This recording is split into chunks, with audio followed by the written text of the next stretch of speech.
Subscribe to our YouTube channel and press the bell icon to get the latest updates.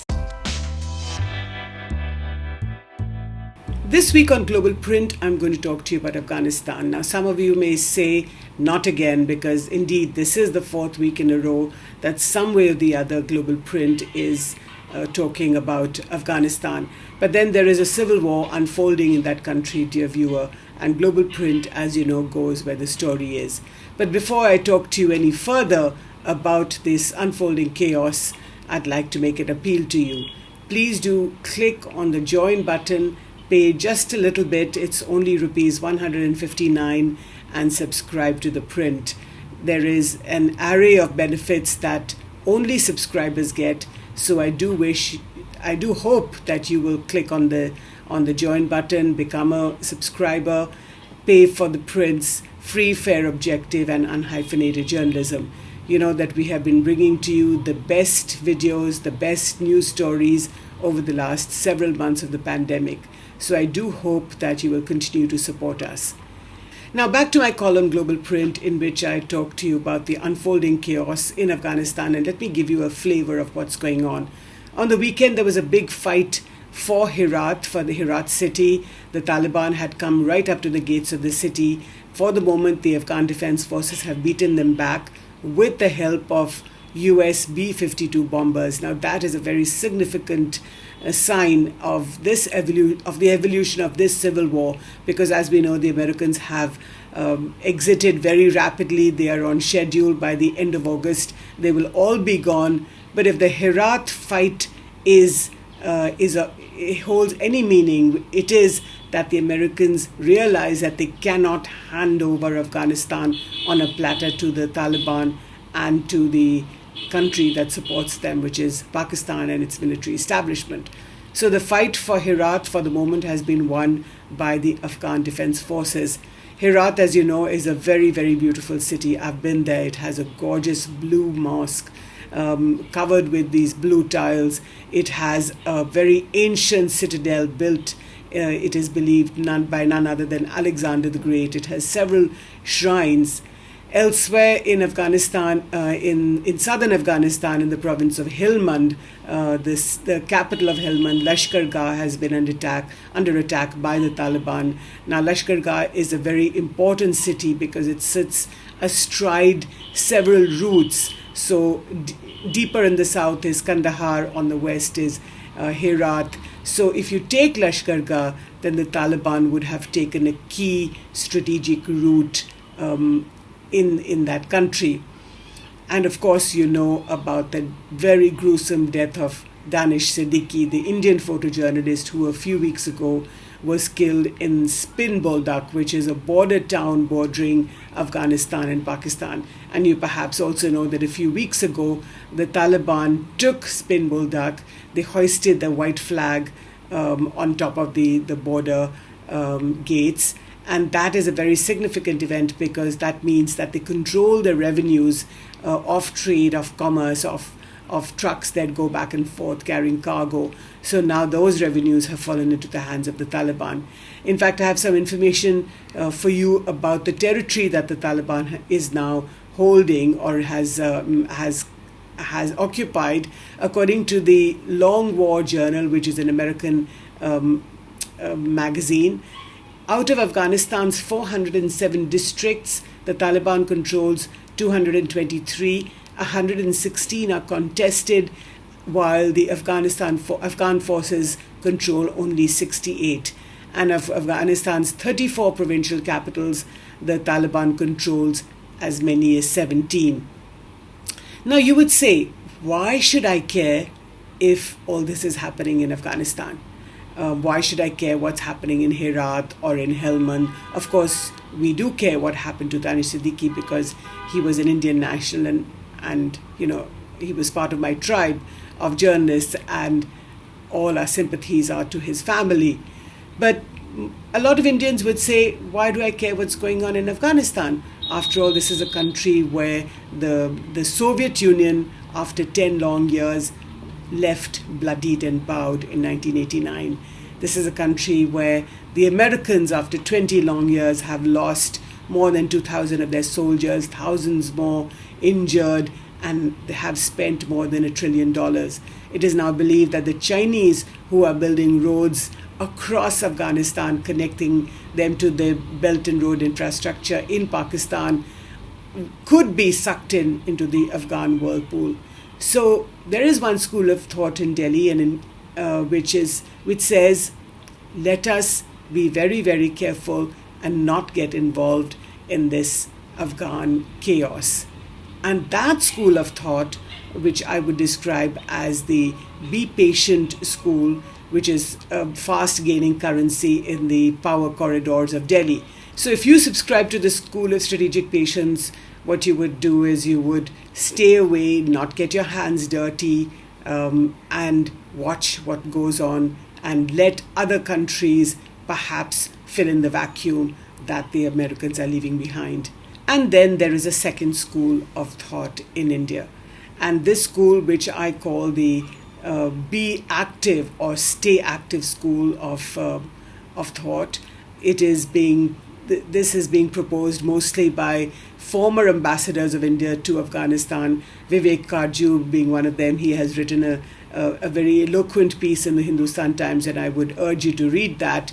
Now, this group of people are saying that India should do much more, that India should get involved, and that Afghanistan is a natural extension of India's diplomacy. First of all, this school believes that in South Asia, in the Indian subcontinent, from Afghanistan in the north to Sri Lanka and the Maldives in the south, and of course Bangladesh, Bhutan, Nepal in the east and in the north, this is India's sphere of influence.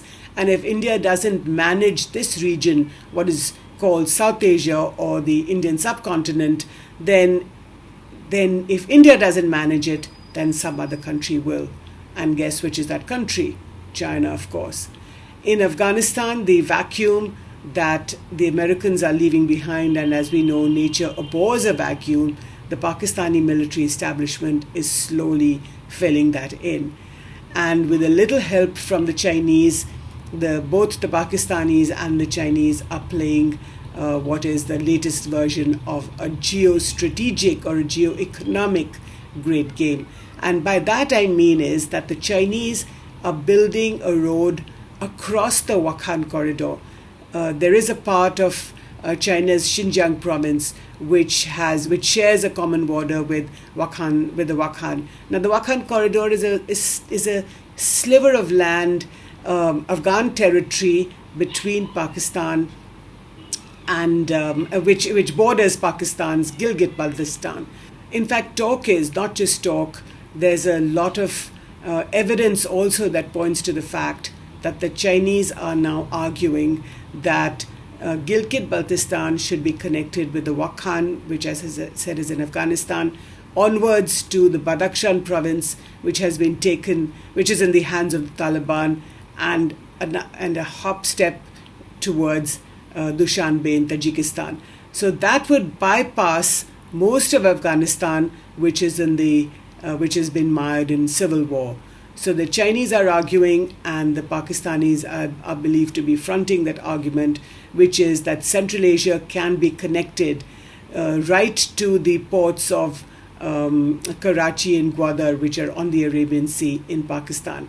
And Chinese goods, therefore, can be brought from Central Asia right down across Afghanistan and Pakistan and to the Arabian Sea. So on the one hand, this geoeconomic game is unfolding. Now, the Stay Alive or the Stay Active school in Delhi believes that this is India's sphere of influence, and that therefore India must establish its presence across this entire region and not allow Pakistan to fill the vacuum that the Americans have left behind. Remember that India has been burnt by this in the past.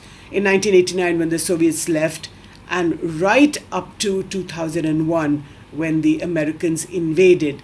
This period of 11 or 12 years when there was again this civil war in Afghanistan, when the Taliban, again supported and armed by the Pakistani military establishment, took Kabul and held sway over Afghanistan. And Pakistan was one of 3 countries in the world that recognized the Taliban government in Kabul: Pakistan, UAE, and Saudi Arabia.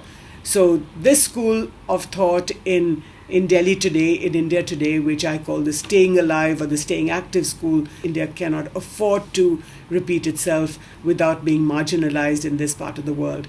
That for the last 20 years, India has clawed back its influence, spent a lot of money, spent as many as $3 billion, and does not want to lose that. Now you would ask, what does being active mean? What does it entail? So here are a couple of things. The first is what it means is to revive the 2011 Strategic Partnership Agreement that India signed with Afghanistan. Now this is 10 long years ago, and there was a wish list that the Afghans gave India in terms of supplying weapons. Now, I would say that you should also add a financial aid flow to that. Naturally, you have to pick and choose what kind of weapons you want, but if you see that Pakistani fighters, for example, were backing, arming, supporting the Taliban in its fight for Herat city, then I think that gives you a good idea of what exactly is going on. The Pakistanis are not standing back and offering only moral and diplomatic support. They're also giving military support, and in fact, they're not just giving support, but they are fighting on the front lines along with the Taliban. Now, Amrullah Saleh over the weekend at a committee meeting in Kabul, where NATO officials were present, in fact, accused NATO of not recognizing or not naming Pakistan as being behind the invasion of Afghanistan. And those are very strong words that he was using, the words like invasion. But he said that unless you recognize what's going on, you are never going to be able to find a solution to the civil war in this country. So what does staying alive mean? Staying alive, first of all, means reviving the strategic partnership agreement between India and Afghanistan. And second of all, it also means that India should help persuade the Afghan leadership, which is very divided today between the current president, Ashraf Ghani, who people say has no influence outside his palace in Kabul, former President Hamid Karzai, Amrullah Saleh, the vice president I just told you about, Marshal Dostum, who is an Uzbek leader who holds sway in the north of Afghanistan.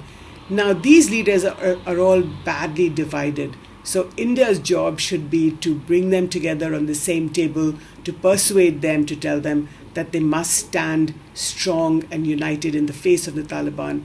Otherwise, if they're divided, they will fall. Now, this is up to you, dear viewer, to decide what school of thought you would ascribe to and what you think India should do or what the Ministry of External Affairs should do.